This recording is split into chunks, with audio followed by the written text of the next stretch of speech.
마태복음 24장 32절 말씀부터 제가 봉독하겠습니다. 무화과 나무의 비유를 배우라. 그 가지가 연하여 지고 잎사귀를 내면 여름이 가까운 줄을 아나니 이와 같이 너희도 이 모든 일을 보거든 인자가 가까이 곧 문 앞에 이른 줄 알라. 내가 진실로 너희에게 말하노니 이 세대가 지나가기 전에 이 일이 다 이루리라. 천지는 없어지겠으나 내 말은 없어지지 아니하리라. 그러나 그 날과 그때는 아무도 모르나니 하늘의 천사들도 아들도 모르고 오직 아버지만 아시느니라. 노아의 때와 같이 인자의 임함도 그러하리라. 홍수전에 노아가 방주에 들어가던 날까지 사람들이 먹고 마시고 장가 들고 시집가고 있으면서 홍수가 나서 저희를 다 멸하기까지 깨닫지 못하였으니 인자의 임함도 이와 같으리라. 그때 두 사람이 밭에 있으면 하나는 데려감을 당하고 하나는 버려둠을 당할 것이요 두 여자가 매를 갈고 있으면 하나는 데려감을 당하고 하나는 버려둠을 당할 것이니라. 그러므로 깨어있으라. 어느 날에 너희 주가 임할는지 너희가 알지 못함이니라. 너희도 아는 바니 만일 집주인이 도적이 어느 경점에 올 줄 알았다면 깨어있어 그 집을 뚫지 못하게 하였으리라. 이러므로 너희도 예비하고 있으라. 생각지 않은 때에 인자가 오리라. 지난주에 휴거에 대하여 말씀드린 것과 연결하여 오늘 그 문제와 연결된 마지막 종말의 시간에 대한 그 오해들을 조금 풀려고 합니다. 그 휴거의 문제를 다루면서 많이 인용하는 것이 여기 40절과 41절에 있는 바와 같이 하나는 데려감을 당하고 하나는 버려둠을 당하는 이 문제입니다. 하나님의 백성들은 공중으로 들림을 받아서 길을 가다가 갑자기 친구가 들림을 받고 나머지는 남아서 대환란을 당하고 하는 식의 휴거 설명이 이 성경 말씀들을 인용하여 설명되곤 합니다. 그러나 이 대목은 예수님께서 오시는 날을 아무도 모른다 하는 문제를 설명하는 것입니다. 그 아무도 몰라서 마치 예수님이 오실 것 같지 않은, 그저 늘 일상적이고 평소와 같은, 그래서 이 세상이 끝이 올 것 같은 아무런 징조도 보이지 않는 데에 갑작스럽게 종말이 온다 하는 것을 설명하는 부분입니다. 그것이 37절에 있는 노아의 때와 같이라는 설명입니다. 노아 홍수 때까지 비가 온다, 홍수가 난다 하였으나 아무도 믿지 않았죠. 그러다가 홍수가 나고 다 죽었습니다. 그와 같이, 그러니까 밭에서 일을 하고 매를 갈고 세상이 끝날 것 같지 않단 말이죠. 그러나 끝이 나서 하나님의 백성들은 천국으로 가고, 말하자면 생명책에 기록되지 못한 자들은 구원의 이 나라에 들어갈 수 없다 하는 것을 설명하는 부분이지 전혀 휴거 같은 은밀한 구별을 설명하고 있지 않습니다. 휴거는 어떤 의미에서 들림을 받은 자들과 남아있는 자들 사이에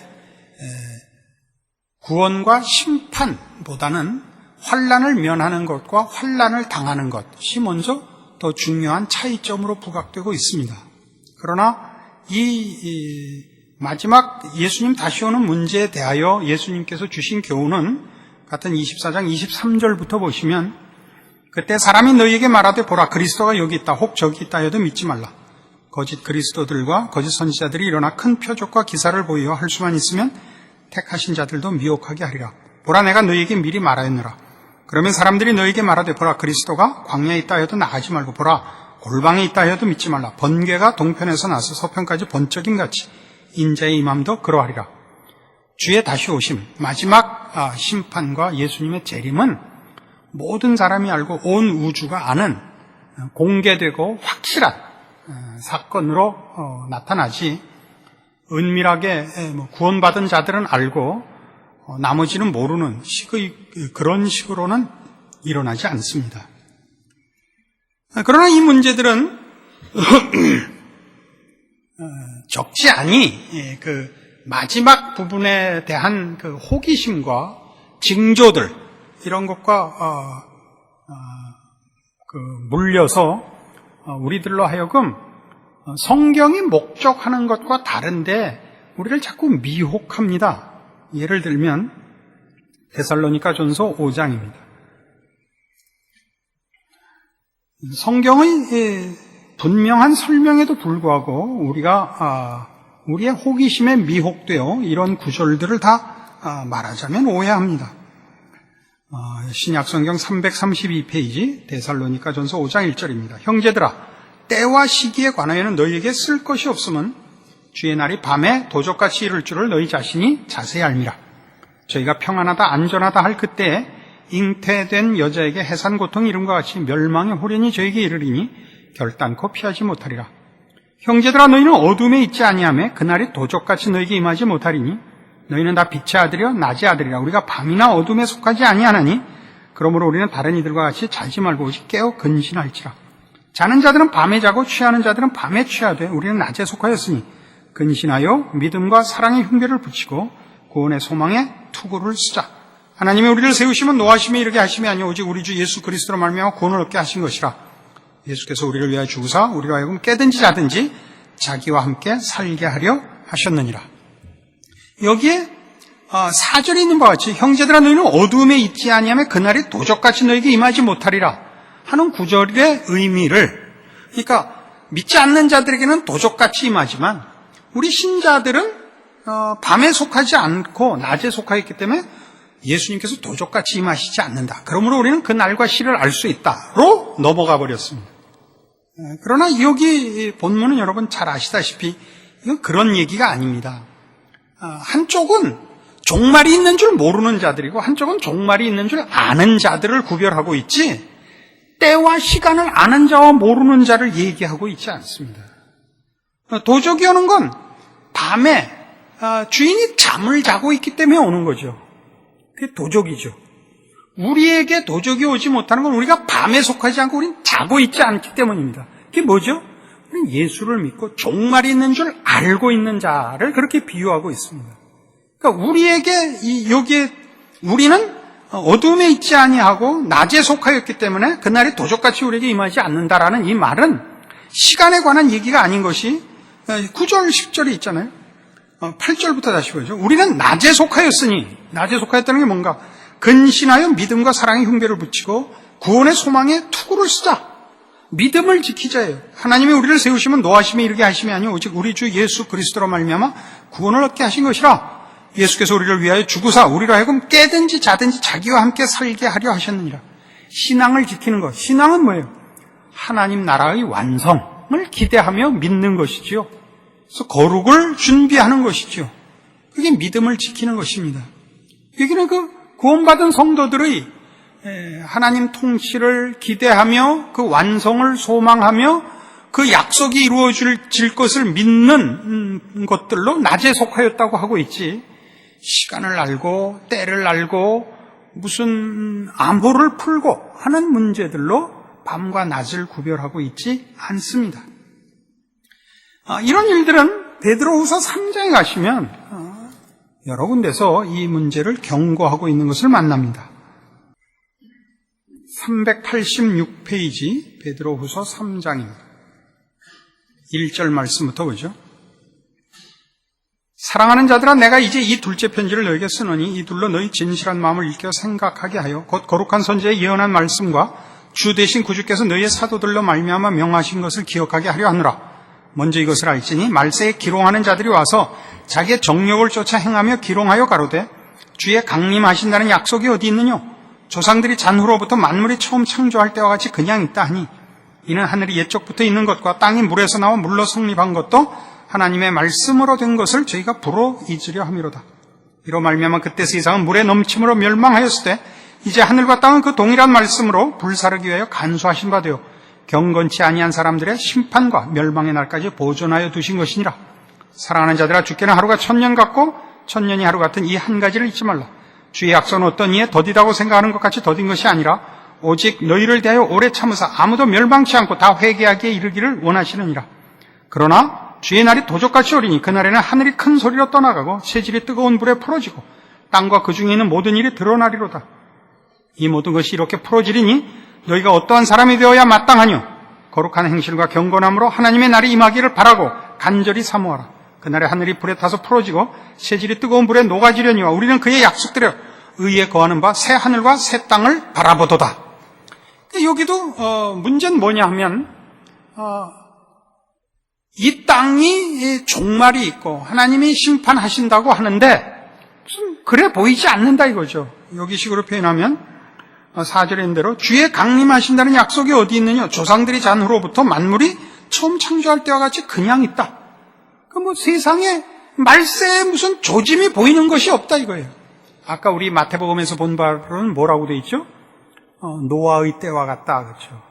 누가복음 17장에 가면 하나 더 붙여서 롯의 때와 같다 라고 얘기했습니다. 시집가고 장가가고 하더니 하나님께서 소돔 고모라를 심판하셨다라고 나옵니다.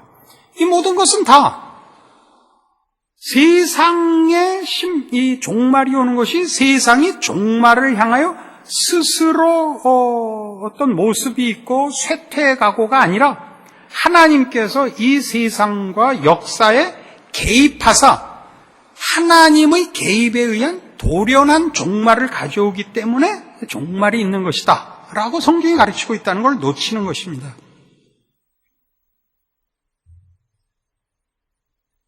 이런 일들로 인하여 그 마지막을 준비하는 일을 게을리하지 말라고 권면을 하고 있는 것이죠.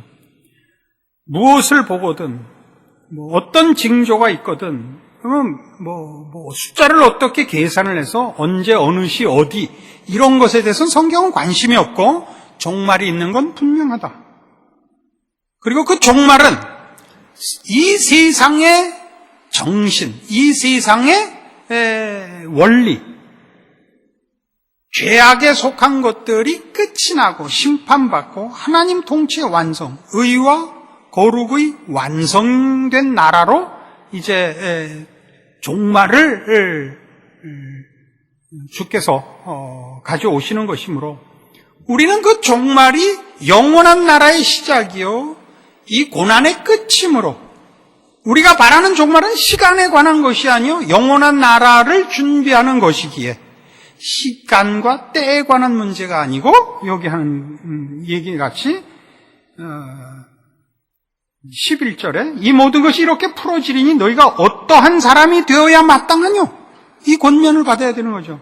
거룩한 행실과 경건함으로 하나님의 날이 임하기를 바라보고 간절히 사모하라. 이렇게 종말은 우리로 하여금 영원한 나라를 준비하고 그 하나님 통치의 완성에 걸맞는 신앙의 완성을 추구하도록 되어 있지 어느 날 어느 시에 대해서 우리에겐 전혀 아무런 약속이 없습니다. 그건 오늘 우리가 앞에서 봤던 마태복음 24장에서도 그렇습니다. 그날과 그때는 오직 아버지의 권한에 속한 것이라 라고 주께서 친히 말씀하셨습니다. 다시 마태복음 24장으로 돌아가 봅시다. 마태복음 24장 36절이 그것이었습니다. 그러나 그날과 그때는 아무도 모르나니 하늘의 천사들도 아들도 모르고 오직 아버지만 아시느니라. 그리고 돌연한 종말이 올 것이요. 그리고 그 종말로 인하여 하나님께 속한 자들과 그렇지 않은 자들의 분명한 구별이 있을 것이요. 그리고 이제 영원한 나라가 시작될 것입니다. 그래서 그럼 종말을 어떤 식으로 준비해야 되느냐를 이렇게 얘기하고 있습니다. 44절 이러므로 너희도 예비하고 있으라 생각지 않은 때 인자가 오리라죠. 생각지 않은 때 이건 지금 제자들에게 주고 있는 말입니다. 그러니까 우리의 생각과 다릅니다. 우리가 뭐 어떻게 하든 이거는 따져볼 문제가 아닙니다. 이 예비를 어떻게 해야 되냐? 날짜로 예비하는 것이 아니고 하나님께서 왜 이 세상의 심판으로 이 세상의 종말을 있게 하시고 새 하늘과 새 땅을 만드시는가를 생각하여 예비하는 것이 종말을 예비하는 것이죠. 그래서 45절 충성되고 지혜 있는 종이 되어 주인에게 그 집 사람들을 맡아 때를 따라 양식을 나눠줄 자가 누구냐? 주인이 올 때 그 종의 이렇게 하는 것을 보면 그 종이 복이 있으리로다. 내가 진실로 너에게 이르노니 주인이 그 모든 소유를 저에게 맡기리라. 만일 그 악한 종이 마음에 생각하기를 주인이 더디오리라 하여 동무들을 때리며 술 친구들로 더불어 먹고 마시게 되면 생각지 않은 날 알지 못하는 시간에 그 종의 주인이 이르러 어미 때리고 외식하는 자에 받는 율에 처하리니 거기서 슬피 울며 이를 갈미 있으리라. 이렇게 해서 1차적으로 제자들에게 저들이 맡은 일이 무엇이며 종말을 약속받은 청지기로서 그 하나님의 오실 나라와 그 백성들을 위하여 어떻게 그 맡은 일을 잘 해야 되는가를 가르치고 있습니다. 그래 놓고 25장이 여러분 잘 아는 열처녀 비유입니다. 이 열처녀 비유는 여러분 잘 아시다시피 신랑이 더디오기 때문에 지혜로운 처녀나 말하자면 어리석은 처녀들이나 다 같이 잠을 자긴 일반으로 잠을 자고 있었습니다. 근데 지혜로운 처녀들은 등에 기름을 준비하고 있었고 어리석은 처녀들은 등에 기름을 준비하고 있지 않았습니다. 우리가 어느 날 어느 시에 오는지를 아는 것이 아니라 지금 이 열처녀 비유가 얘기하는 것 언제고 오면 불을 켤 준비를 하고 있어야 되는 것 아닙니까? 등만 갖고 있어야 될 것이 아니라 등을 켤 수 있어야 될 것 아니냐? 이게 이제 핵심이죠. 그러니까 주님이 다시 오면 주님을 맞을 준비가 되었느냐 안 되었느냐로 종말을 준비하고 있게 되어 있지 언제 오느냐의 싸움은 여기는 없는 것입니다. 그러니까 우리가 주님 오시는 걸 준비하고 예비하고 있다는 건 뭐죠? 주께서 왜 오시느냐에 관한 문제죠. 왜 오시죠? 죄인들을 심판하고 죄악을 다 없애고 새하늘과 새 땅을 만드시며 그의 거룩하시고 영광스러운 나라를 시작하러 오십니다. 그 백성으로 부름받은 자들은 마땅히 그 나라에 속한 예수 그리스도로 말미암는 신앙적인 준비를 하고 있어야죠. 그 일들은 그 뒤에 달란트 비유에도 나타나고 마지막에 무엇으로 나타나느냐 하면 31절 이하에 양과 염소 얘기로 나옵니다. 양이 꼭 좋은 것이고 염소가 나쁜 것이고 하는 문제가 아니라 구별을 하는 것이죠. 임금이 상 주는 이들과 벌 주는 이들을 나누고 응분의 상과 응분의 벌을 선언하고 있습니다. 상이 뭐죠? 상 받는 이들은 40절에 임금이 대답하여 가라사대 내가 진실로 너희에게 이르노니 너희가 여기 내 형제 중에 지극히 작은 자 하나에게 한 것이 곧 내게 한 것이고 그래서 상을 받았고 45절 벌 받는 자들은 이에 임금이 대답하여 가라사대 내가 진실로 너희에게 이르노니 이 지극히 작은 자 하나에게 하지 아니한 것이 곧 내게 하지 아니한 것이니랍니다. 이 지극히 작은 자 하나의 싸움은 뭡니까? 세상의 원리를 대표하고 있는 것입니다. 세상적 원리는 이해관계죠. 모든 기준이 이해관계를 따라 대접하고 괄세하고가 있죠. 지극히 작은 자 하나에게 한 것, 지극히 작은 자 하나에게 하지 않은 것. 구별은 지극히 작은 자라는 것 외엔 아무것도 없습니다. 우리가 이해할 수 있는 것은. 거기서 말하는 지극히 작은 건 세상적 가치로 아무 쓸모없는, 유익이 없는, 투자 가치가 없는 문제입니다. 즉 하나님 나라를 준비하는 것은 이 세상의 원리가 아니라 하나님의 원리, 하나님이 요구하시는 원리에 근거한 준비입니다. 이 세상에서 쓸모없어 보이는 것들이죠. 우리는 이것이 나중에 우리 계시록 지금 해오면서 누누이 성경에 강조되고 설명된 것에서 보듯이 우리는 그것으로 인하여 죽음까지도 각오해야 하는 세상의 핍박과 공격 앞에 놓여 있는 것을 확인합니다. 이 싸움입니다. 이것이 성경이 가르치는 종말을 예비하는 것이요, 깨어 있는 것이요. 우리에게는 주님의 오심이 도적같이 오실 수 없는 이유입니다.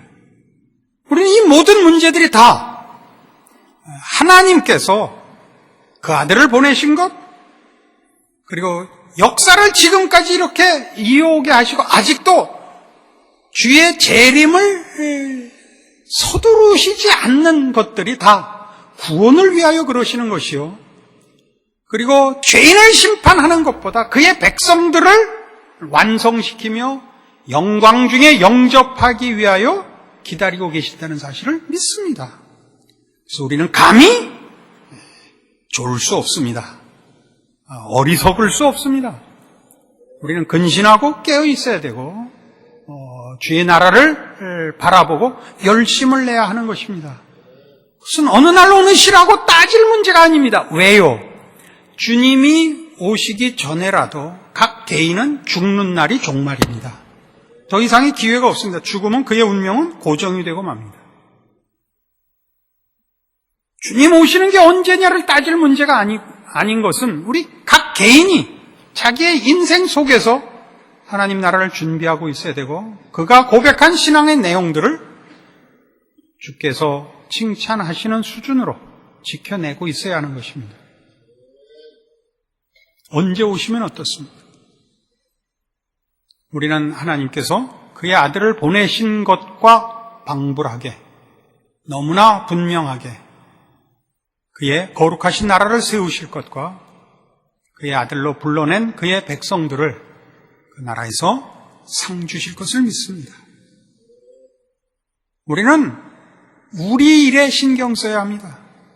언제 어디 오시느냐가 아니라 언제 어떻게 오시든 기쁨으로 달려나갈 수 있는 신자된 도리를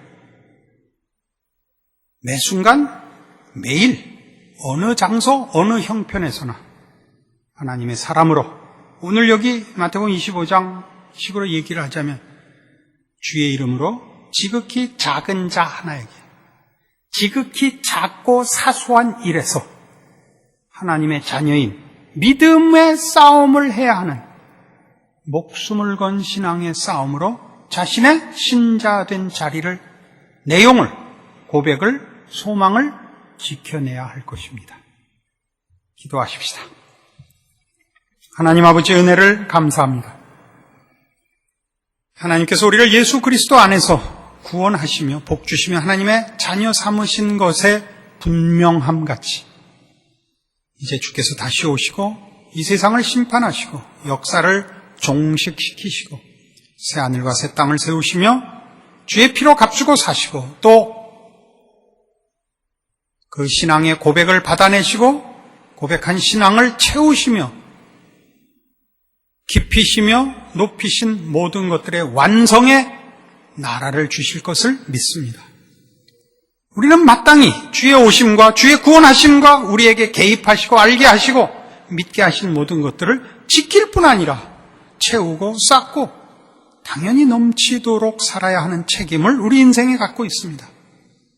주여, 꾀를 부리기 위하여 주의 날에 대하여 관심을 가질 것이 아니라 주께서 우리 안에 이루시고 허락하신 구원의 귀한 것과 놀라운 것과 영광스러운 것과 그 놀라운 구원을 주신 우리 아버지 하나님을 만나는 설레임으로, 그 믿음의 진지함으로 주를 만날 준비를 하는 우리의 인생 되게 하여 주시옵소서.